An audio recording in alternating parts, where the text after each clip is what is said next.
جب ہم لوگ کہتے ہیں نا ڈھول نہ بجاؤ ماہ محرم پہ، تو ہمیں یزیدی ہونے کا لوگ تانا دیتے ہیں، اے یہ یزیدی لوگ ہیں یزیدی۔ ہم کہتے ہیں کیوں یزیدی ہو گئے ہم؟ ہاں ہمارا حال تو یہ ہے کہ ہمیں ناسبی اور خارجی اہل بیت کا ذکر سن کے ہمیں رافضی کہیں، اور آپ کو ڈھول کے لیے منع کریں تو آپ ہمیں یزیدی کہیں۔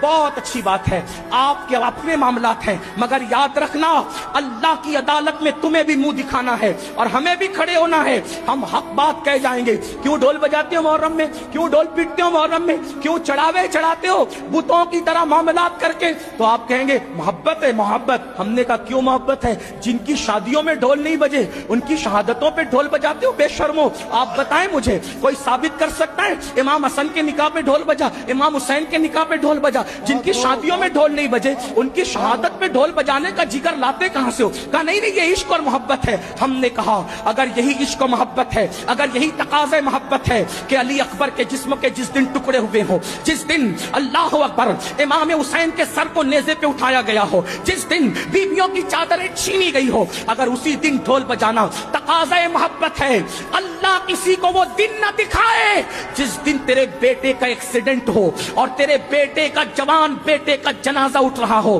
اس وقت تو ڈھول بجانا، پھر سمجھیں گے کہ تقاضۂ محبت کسے کہتے ہیں۔ تیرے جوان بیٹے کے لاشے پر تجھے ڈھول بجانے کی ہمت نہیں ہوتی، اور ہم شبیہ پیمبر کے جگر کے ٹکڑے کیے گئے، اس دن تم ڈھول بجا کر محبت کی علامت قرار دیتے ہو؟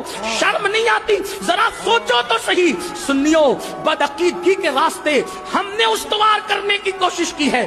امام احمد رضا کی شان یہ ہے، انہوں نے اہل سنت کو بھی اصلاحی نظریہ پیش فرمایا اور بدعقیدوں کو بھی لگام عطا کی۔ کم نصیبی یہ ہے ہم نے بدعقیدوں کے معاملے میں اعلیٰ حضرت کا موقف تو پیش کر دیا، لیکن اہل سنت کی اصلاح کے لیے انہوں نے جو باتیں پیش کی کہ ہم نے اس کی ہمت کی، اس لیے کہ ہم تو سوچتے ہیں فلاں صاحب ناراض ہو جائیں گے، فلاں صاحب۔ یاد رکھو قرآن کہتا ہے واللہ ورسولہ احق ان یرضوا، اللہ اور اس کے رسول زیادہ حقدار ہیں کہ ان کو راضی کیا جائے۔ لوگ رزاق نہیں ہے، رزاق اللہ ہے۔ اس لیے سنیوں، میری قوم کے جوانوں، امام نے جو پیغام دیا ہے اس دونوں کو سینے سے لگاؤ۔